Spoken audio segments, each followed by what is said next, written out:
Liam surveyed the fruits of his labour. Well, it would suffice. With any luck, I'll pass away before winter. He stowed the hammer and wandered over to the sofa he'd hauled from home. Honestly, the couch was just as ancient as the home itself, but it served its purpose for catching some shut-eye. Life in his barn was quite respectable. For the last 2 months, after the storm tore the roof from his house, he had made do here admirably. With the sofa and some salvaged wires from inside the house, no longer needed there, he even managed to set up the shattered cabinet. Not entirely, of course, but the parts that survived. It was a miracle he was alive at all. The beams had come crashing down mere inches from where he slept. Not always had Liam resided in this tiny, God-forsaken hamlet. If you rewound 2 decades, his world was entirely different. He thrived in the city with a spacious, well-appointed apartment and a lovely wife, even in her later years. Her personality, though, was another story. Tough to get along with, but over the years, he got used to it. They had a son and a daughter, pretty much the usual family setup. Never in his wildest dreams could he have foreseen spending his twilight years in such a predicament. It all spiraled downhill after his wife passed. Olivia kept a tight ship. Everyone deferred to her, the kids, who hadn't lived with them for ages, and their spouses, and of course Liam himself. When she departed, he exhaled a tad, not out of joy, but in relief. Freedom seemed to touch the children too. Within 2 years, they suggested their dad move out to the countryside. Hudson, ever the trailblazer, initiated the idea. "Dad, why must you remain in the urban area? At your age, you require the invigorating atmosphere and physical exertion. What's your reasoning?" persisted Sophia, the daughter. All retirees choose to reside outside the city, providing their grandchildren with a place to visit and enhance their own well-being. That's undoubtedly fine, and I wouldn't object, but where might I acquire such a countryside abode? So we shall procure one. Even if it's modest in size, it will be respectable. And what about the apartment? We shall rent it out. Financial gain is never superfluous. Liam pondered, if I fall ill in the village, what would be my recourse? You can always return, it's not a problem. Had he known what fate had in store for him, there's no way he would have agreed to sign the document Hudson had handed over so casually. His son had assured him it was merely authorization to lease an apartment. Liam found himself taken aback by the house. It was modest and a bit run down. But Hudson, who had accompanied him, said with conviction, "Don't sweet it. We'll pop over on weekends and spruce it up." "Well, all right then. The surroundings here are lovely," Liam responded.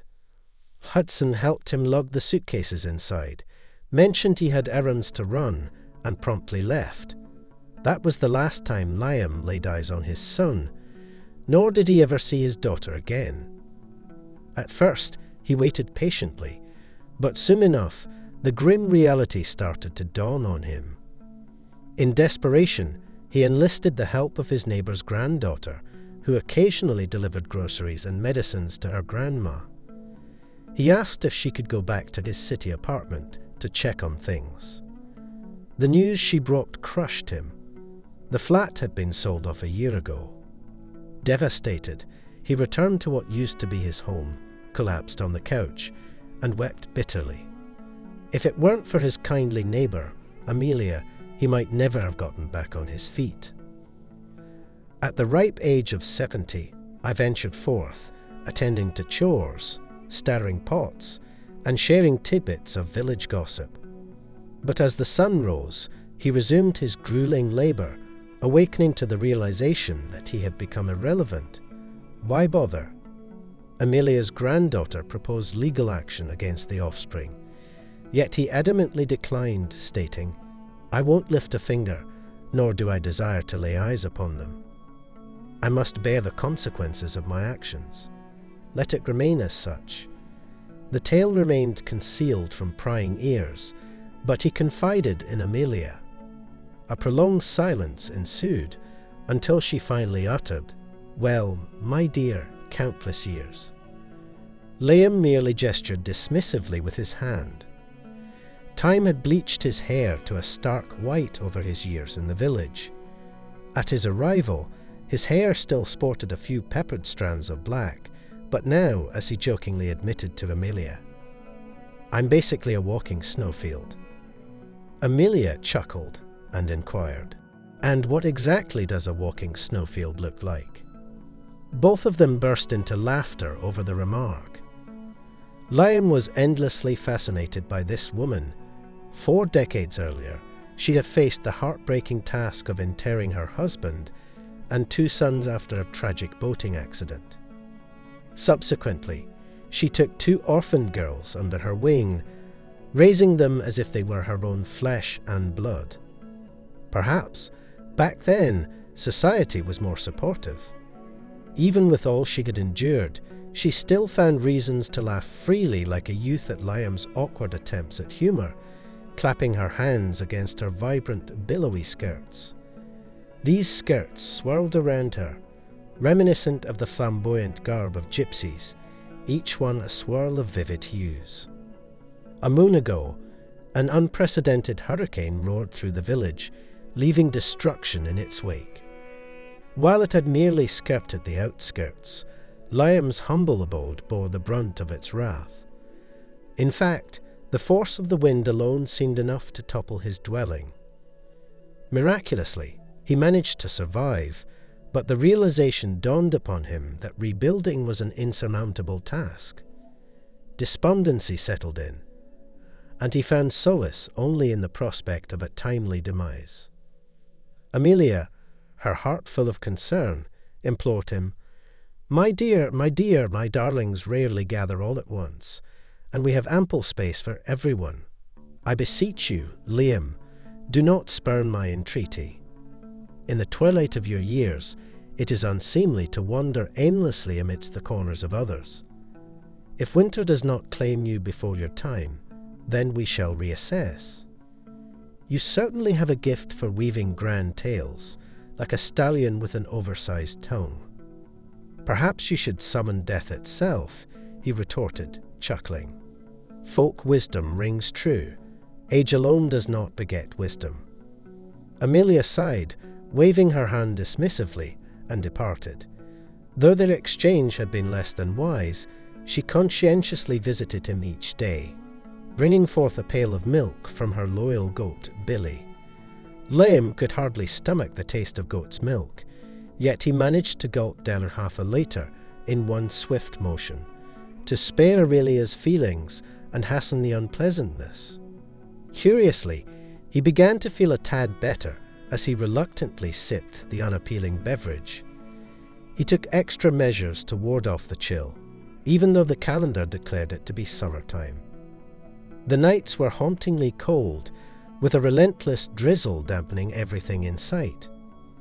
Huddled beneath his threadbare blanket, he shivered uncontrollably. "Damn it, have I caught a cold? Must have caught it when I was patching the barn roof," he muttered, realizing his mistake.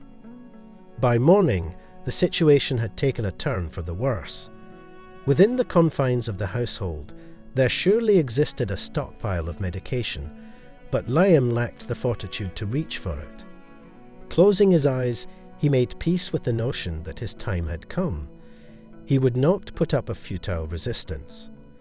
Through the narrow crevices in the dilapidated barn door, he caught sight of the sun as it climbed higher in the sky, radiating its luminous and comforting rays. Curiously enough, the barn appeared to absorb some of that warmth, and Liam, for a moment, managed to escape his present reality, drifting into a state of vagueness. And in the depths of this haze, he bore witness to the recurring vision. Evelyn, his beloved, gazed upon him in silence, cradling their infant child in her tender embrace. In every iteration of this nocturnal reverie, he beseeched her for forgiveness, but she remained mute, unresponsive to his pleas. This time, however, the dream seemed to extend infinitely, devoid of any answer or resolution, yet persisting nonetheless. Liam caught an unknown voice, firm, unfamiliar at first, then suddenly recognizable. "Well, ain't that something? Just last night he was doing fine. Oh dear, what are we going to do now, ha?" Amelia was already chattering away, so rapidly that it took Liam quite a while to adjust to her pace, to absorb all the information flooding in at breakneck speed. As he blinked his eyes open, he noticed a young man hovering over him. How odd, did Amelia actually summon a physician? They never come out this way. The village is withering, inhabited only by the elderly. There's nothing here to remedy their ailments, just shipments of medicine. But this chap seemed way too youthful to be a doctor. "Here, take this," he said, offering Liam a few pills. Liam complied, swallowing them down, and was promptly handed a drink. "Now try to get a bit more rest. You'll start to feel better in no time." The lad was telling the truth. Liam stirred from sleep, shattered yet still capable of movement. He rose and made his way to the street, where voices filled the air. A peculiar lady, her back turned towards him, occupied a bench. Beside her sat Amelia, while a young chap tinkered away at a structure, or rather, an annex referred to as a veranda. Its roof had been dislodged, but she had managed to prop it back into place.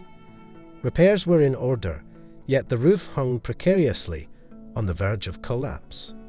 A slight cough escaped him. That enigmatic woman. Liam's vision grew dim. Evelyn. He swayed, but the young man swiftly positioned himself by his side, lending support with their linked arms. It became evident just how striking the resemblance was between Liam and this lad. Both possessed a solid build, matching statures, straight noses, and square chins. His wife rose to her feet, though Liam knew with certainty that she was 74 years old. "Hey there, Liam. I reckoned I'd come check on ye, introduce you to my grandson, 'cause I'm nearing the end, hanging on by a thread." Liam dropped to his knees silently before the woman. Pain shot through his knees. It had been ages since they flexed properly, yet he managed to rise, mute, tears streaming down his face. Decades before, swept up in love with Olivia and bereft of all sense, he, then a new husband with a pregnant wife in her final trimester, ushered into their home the one who ensnared his will and senses. Evelyn had envisioned a life in their spacious apartment, purchased with the proceeds from selling two they had inherited from their parents. They had fantasies of a bustling household, with children playing tag through the rooms, but it was not to be. He shattered everything, crushed it all underfoot. His life became an endless cycle of waking up haunted by dreams of Evelyn. As his mind swam in delirium, he dared not contemplate the ruin he had wrought. Nor did he dare consider the fate of Evelyn, pregnant and abandoned. He was aware of her pride. She would never seek his aid, and he had relied on this. Yet, his conscience gnawed at him ceaselessly. Once clarity returned, and he saw his new wife in a true light, he understood he couldn't just remain passive, pretending all was well. He never sought out Evelyn, convinced he could offer no aid, and struggled to banish thoughts of the child that might still be out there. Levy, the name bestowed upon his grandson, extended his assistance to his grandfather as they made their way to the bench. Liam fixated his gaze upon Levy and Evelyn, his curiosity piqued. "How are you holding up?" Liam inquired. "How did you manage to find this apartment? Did the neighbours provide you with the children's address? Did they obtain your address in return?" Levy replied, "Not immediately, I must confess. It was only after they threatened us, asserting that Levy too was an heir and would file a lawsuit, that they finally disclosed the information. To Evelyn's surprise, Liam asked, "Evelyn, why have you gone through the trouble of tracing me? After all the wrong I've done to you?" Evelyn deliberated for a moment before responding, "I can't quite put my finger on it. Perhaps it's my old age, but I've been feeling quite sentimental lately. I find myself dreaming of you, breaking into tears while I slumber, and my sleep has been greatly disturbed. So I decided, together with my granddaughter, to discover how you've been and where you're residing now." Silence filled the air. "You know, Liam," Evelyn eventually confessed, "I never got married. I foolishly waited for you to come to your senses. It was only thanks to the kindness of strangers that I managed to survive. I don't know what I would have done with little Tom without their assistance." Liam, taken aback, asked, "And who was born?" Evelyn's voice quivered as she whispered, "A daughter named Aurora. Tragically, she succumbed to a wretched illness 5 years ago." By evening, Levi dragged the bed to the veranda and headed to the store, while Amelia prepared for a bath. As night fell, they gathered in the yard to have dinner. The original plan was for Evelyn and Levi to sleep on the veranda and Liam in his shed, but they ended up staying awake until almost morning. They all sat around the table, engaging in conversation, and Levi silently listened, amazed by the hardships and challenges these people had endured. He felt the urge to despise his grandmother, yet she lovingly smoothed his forehead and checked his temperature. Levi had initially planned to confide everything in his grandfather, but for some reason he held back. Whatever had happened, he believed it was best for them to work it out on their own. A day later, Evelyn and Levi took Liam with them. Amelia wept, exclaiming, "Even though you're alone once again, my sweetheart, I will sell the goat and join my daughters, as they have been calling for me for quite some time. I will sit on the balcony, cracking open seeds." Although Evelyn and Levi resided in a different city, Liam felt compelled to assert his claim. He composed a letter to the prosecutor's office, recounting the events in detail and insisting that his children had no authority to sell the apartment, especially since another heir was involved. Evelyn hoped to avoid a court battle, but he replied resolutely, "Honestly, this is the very least I can do for both Levi and you. I'll never be able to seek your forgiveness. I truly appreciate you not leaving me to rot in that barn, even if I had it coming."